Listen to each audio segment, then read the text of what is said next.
Hello and welcome back to Crafted by Corie. If you're new, I'm Corie. Welcome to my channel, and if you are returning, thank you as always. I appreciate you more than you know. I am super excited because I've got a whole bunch of Dollar Tree coastal DIYs for you. So let's go ahead and get right on into the crafting.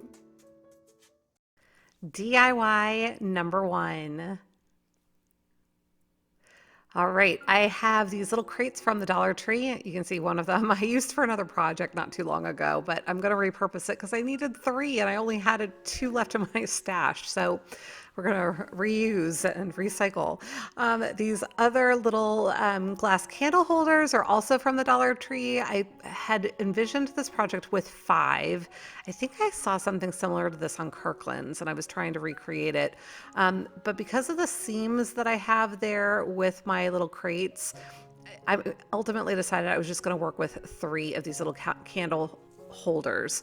Now, if I had one of those special little drill bits that carve like a large circle in something, then I probably could have done it with the five, even with that seam there. But I don't have one of those drill bits, so this is what I'm doing. So I went ahead and got the crates ready. The first thing I am going to do is try and figure out the size of the circles that I need to make. You can see that these glass candle holders have a little lip on them. So it took me a minute to try and figure out what size circle to create. This is just on parchment paper. I wanted to create some sort of a little pattern. You could also use, cardstock or whatever else. I'm not going to be tracing on this. I just used the parchment because I had it handy. But a thicker paper would make it a little bit easier to trace when you go to do that.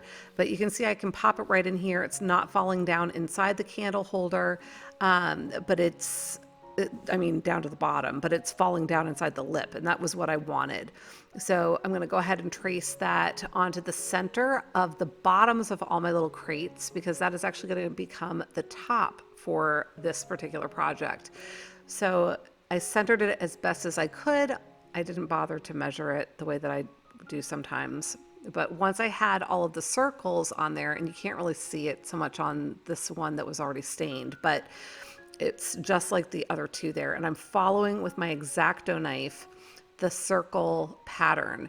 And I had tested it first. You might have seen me kind of like banging on the top of my X-Acto knife to see if it would pierce through the material. And it does, because it's like balsam wood, right? It's not a really thick material with these Dollar Tree mini crates.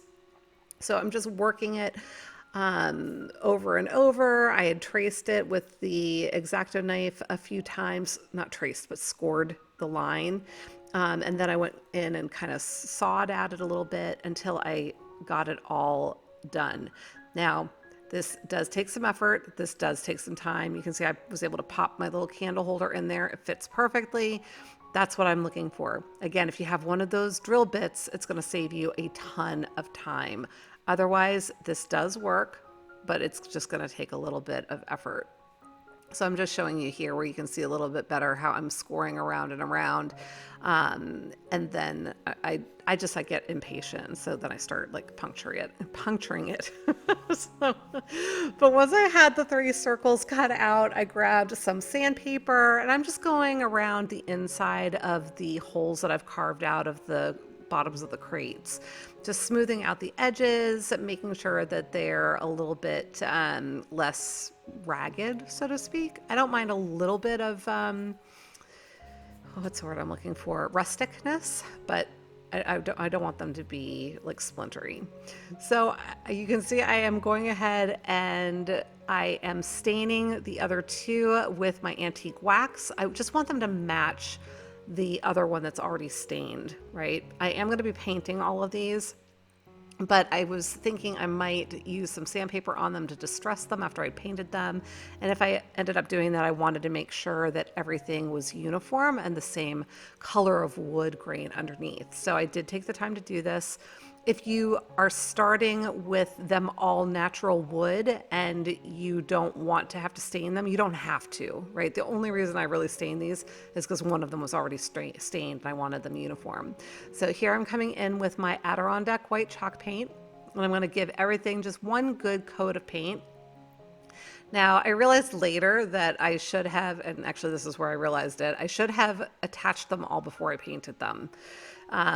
With the paint, you risk not getting such a great bond with the glue as you would on the raw wood. So I'm just kind of sanding it down a little bit, just trying to prep it for the glue. You can see I've got my Gorilla Glue, my wood Gorilla Glue out there waiting for me. And I'm going to be using that as well as some hot glue for that instant bond. And yeah, again, I wish I had painted it after the fact, because that also would have helped to conceal the seam. And you're going to see what I do, at least for the top piece of it in that regard. But for right now, I'm just applying a good amount of the wood glue to the sides of the crates. I'm coming in with a little bit of hot glue. Now I only have to do this on 2 of the crate pieces, right? Because we've only got 2 seams. So I did it on the one, I had laid it down, make sure that it was going to be nice and even when it sits on my table. And then I'm coming in with the hot glue on the second one. I'm going to slide that together, just making sure it's nice and lined up and even. And then I can apply some pressure top to bottom once I have it where I want it. So here I am coming in with a little bit more white chalk paint. Again, I'm good with it being rustic, but I was trying to kind of camouflage those seams a little bit more. And in hindsight, I should have done it on the sides as well, but I was, for whatever reason, more focused on the top of this. So if I had to do it again, I would have waited to paint it, and I would have made sure that my seams were a little bit more hidden. But it still turned out super cute. I am now working with some nautical rope. You can see I'm taping off the area where I want to cut it so that it doesn't fray. And I'm going to cut right in the middle of that tape. So I've got tape on the end I just cut off as well as the remaining end. And then I'm going to do the same thing again for a second length of rope to make a second little loop. And these are going to be little, I was going to say faux handles, but they actually are functional. So little handles on either side of the candle holder. So you can see me just checking to make sure that they're the same. I'm gonna trim off the one just a little bit more. Now I'm going to go into my stash and grab some yarn in just a second, because I was trying to figure out how to fasten them. I created, Sam Dog is saying hello. Sorry about that. Don't mind the noise in the background. But I did a slip knot, and I'm wrapping that around the base of my rope. And I'm going to wrap and wrap and wrap until it's thick enough that it's going to help create a blockage for my handle. And you'll see what I'm talking about in a second. So once I had it all tied off, I'm going to actually use the hand grip. See that hole in the crate? I'm going to put my rope right through there. And then that's why I wanted to have that thicker base so that it doesn't pull through that hole. And just for some added stability, and also to put the handles where I want them, I just added some hot glue there along the base and held it there until it was cool. Did the same thing on the other side. And that's it for that. This is not a difficult project, especially if you've got that special bit, but now I can drop my little glass candle holders in, and I can go and grab some votives out of my stash. Swap that one out because it was a little dirty, but let me know what you think of this.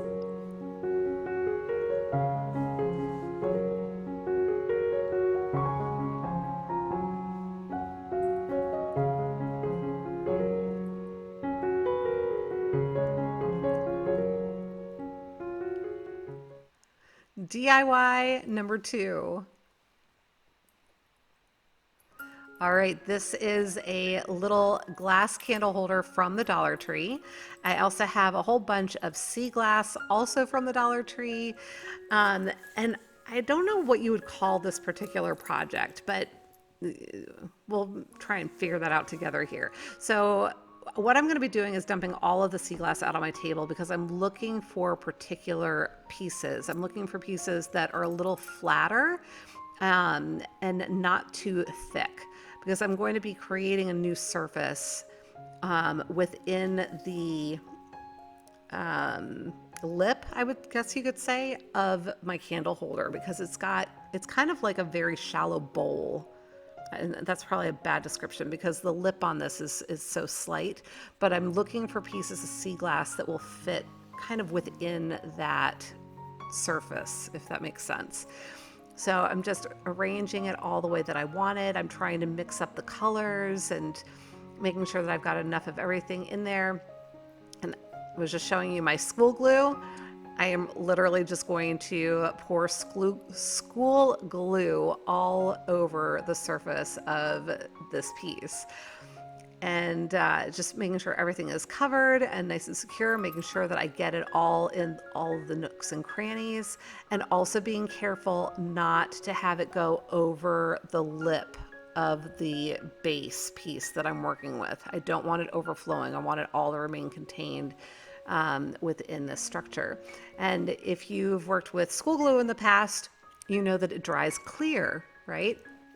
So I had this wonderful idea for all the sea glass and the glue drying clear, and I would love to be able to show you the final project. However, it's taking forever to dry. And it was not dry. You know, it's my bad because my craft room was in my basement, and so I left it down in my basement to dry. And of course, my basement is cooler, and I'm sure that there's a little bit more moisture down there than there is in the rest of the house. I should have brought it up and put it out in the sun today because I think it got out to be like something like 75 degrees here in New Jersey yesterday or today. And then it would have been ready for me to show you. But I promise I will show you the end result in my next video. So DIY number 3. Okay, so now I've got all this leftover sea glass, right? I also have a bunch of shells from my stash, which are also Dollar Tree, and I grabbed those little tortoises. They're just little wooden tortoises from the Dollar Tree as well. This is a Dollar Tree vase, so we're going all Dollar Tree today. And I am honestly just layering things into this vase. I thought it would be a really nice thing to have just on my bathroom countertop. Makes me feel like it's spring and summer's on the way, and it's probably a stretch to call this a DIY, but if you just want something that is easy and fun and whimsical that you can throw together and you don't have a lot of time to spend on it, this might be a good project for you.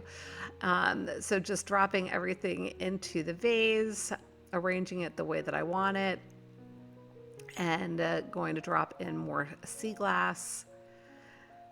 But leave me a comment. Let me know what your favorite type of nautical decor or coastal decor is, or favorite types of crafts to do with coastal decor. I am looking for some new ideas. I've been doing my crafting on my channel for a while now, and I'm looking for ideas. So please feel free to share and let me know what you think of this piece.